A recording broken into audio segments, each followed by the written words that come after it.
Hello, আসসালামু আলাইকুম। আমার নাম হচ্ছে জাকিয়া। আজকে আমরা শিখবো হচ্ছে কেমিস্ট্রি প্রথম পত্র বইয়ের গুণগত রসায়ন দ্বিতীয় নাম্বার চ্যাপ্টারের একটা প্রশ্ন। সেটা হচ্ছে রাদারফোর্ডের আলফা কণা পরীক্ষা। রাদারফোর্ড তার আলফা কণা পরীক্ষায় আমাদেরকে কি বুঝাইছে?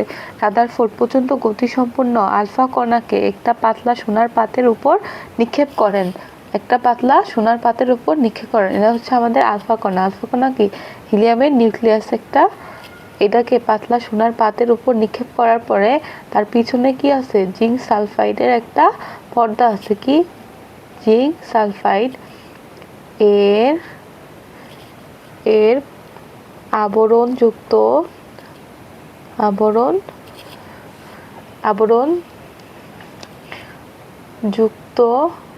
পর্দা। এটা জিঙ্ক সালফাইডের আবরণযুক্ত পর্দা। এখন তিনি কি কি জিনিস লক্ষ্য করলেন যখন তিনি একটা আলফা কণাকে পাতলা সোনার পাতের জিঙ্ক সালফাইডের আবরণযুক্ত পর্দার মধ্যে রাখছেন? তখন তিনি যেইগুলা পরীক্ষা করার পর যা যা দেখছেন তা হচ্ছে, 1 নাম্বার, তিনি দেখছেন যে 99% আলফা কণাই হচ্ছে কি, 99% আলফা কণাই কি করছে, আলফা কণাই এই পাত ভেদ করে সোজা চলে যায়। মানে এই যে সোনার পাতটা আছে না আমাদের, 99% আলফা কণাই সোনার পাত ভেদ করে চলে যায়। ফলে কি হয়? জিঙ্ক সালফাইডের যে আবরণযুক্ত পর্দা আছে তার উপরে পড়ে। তখন আমরা কি দেখি? তাকে উজ্জ্বল মানে দীপ্তমান দেখি। এটা কয় পার্সেন্ট? 99% আলফা কণা কি করে? আলফা কণা সোনার পাত ভেদ করে চলে যায়। কিছু সংখ্যক আলফা কণা, কত? 20,000-এর মধ্যে মাত্র একটা, 20,000-এর মধ্যে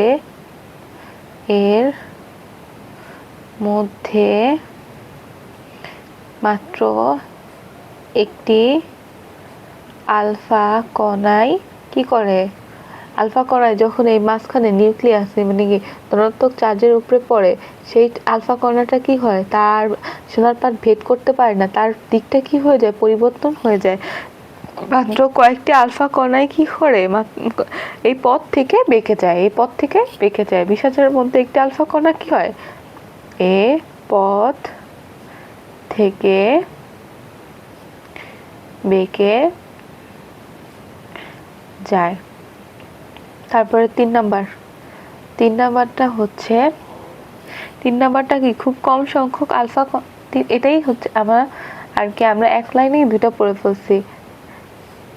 ফার্স্টে হচ্ছে 99% আলফা কণাই কি করে? এই পাত ভেদ করে চলে যায়। 20,000-এর মধ্যে একটা আলফা কণাই কি করে? এই পথ থেকে বেঁকে যায়। কারণ কি? এই 20,000-এর মধ্যে একটা আলফা কণা কেন এই পথ থেকে বেঁকে গেল? এটা আমাদের এখন চিন্তা করার বিষয়। তিনি যে সিদ্ধান্তগুলো, নিম্নোক্ত সিদ্ধান্ত গ্রহণ করেন। কি সিদ্ধান্তগুলো গ্রহণ করেন? এখন আমরা এটা দেখব। সিদ্ধান্ত 1 নাম্বার সিদ্ধান্ত হচ্ছে কি? পরমাণুর কেন্দ্রে তার সবটুকু ভর কি? দেখো, পরমাণুর কেন্দ্রে আছে কি? ধনাত্মক চার্জ।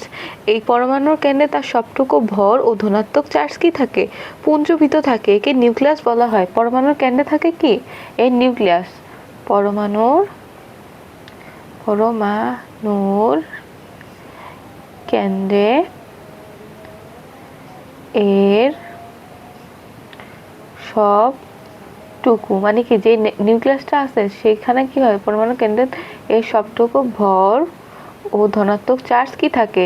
আমরা জানি পরমাণু কেন্দ্রে থাকে ধনাত্মক চার্জ, চারপাশে কি থাকে?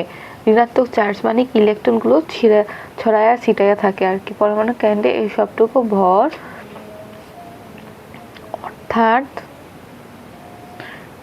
ধনাত্মক আধান, কেন্দ্রে সবটুকু ভর অর্থাৎ ধনাত্মক আধান পুঞ্জীভূত থাকে। 1 নম্বর সিদ্ধান্ত গ্রহণ করছে তিনি। 2 নম্বর সিদ্ধান্তটা কি আছে? কেন্দ্রে ক্ষুদ্র পরিসরে নিউক্লিয়াস ছাড়া। দেখো, কেন্দ্রে যে ক্ষুদ্র পরিসরে নিউক্লিয়াস ছাড়া বাকি অংশটাকে কি রাখছি? আমি খালি রাখছি। তাহলে কেন্দ্রে ক্ষুদ্র পরিসরে নিউক্লিয়াস ছাড়া বাকি অংশ কি থাকে? ফাঁকা থাকে। কেন্দ্রে ক্ষুদ্র পরিসরে নিউক্লিয়াস ছাড়া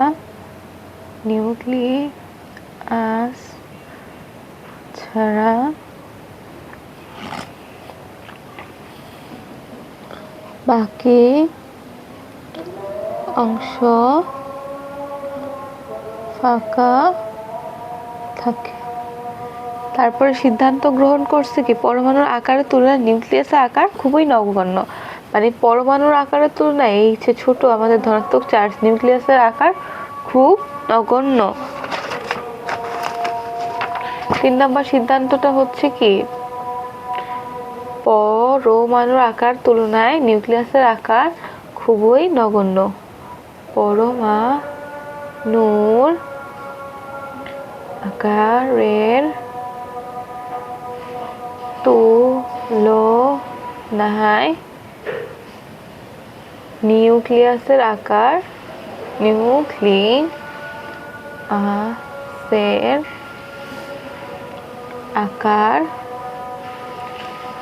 খুবই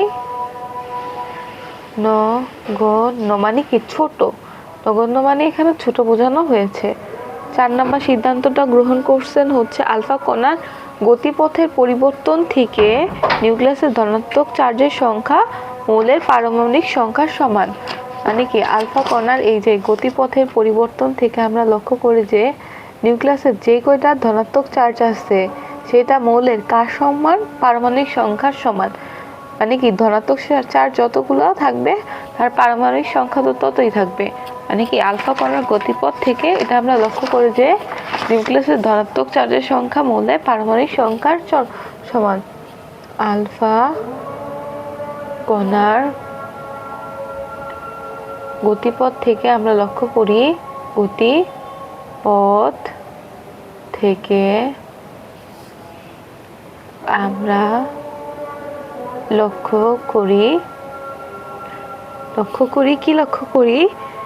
যে আলফা যে নিউক্লিয়াসের ধনাত্মক চার্জের সংখ্যা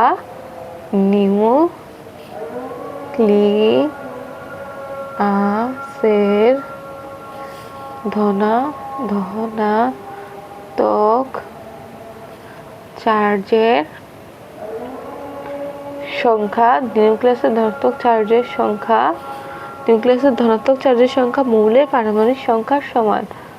মৌলের পারমাণবিক সংখ্যার সমান। আশা করি আমার লেখাগুলো সবাই বুঝতে পারতেছো। পারমাণবিক সংখ্যার সমান।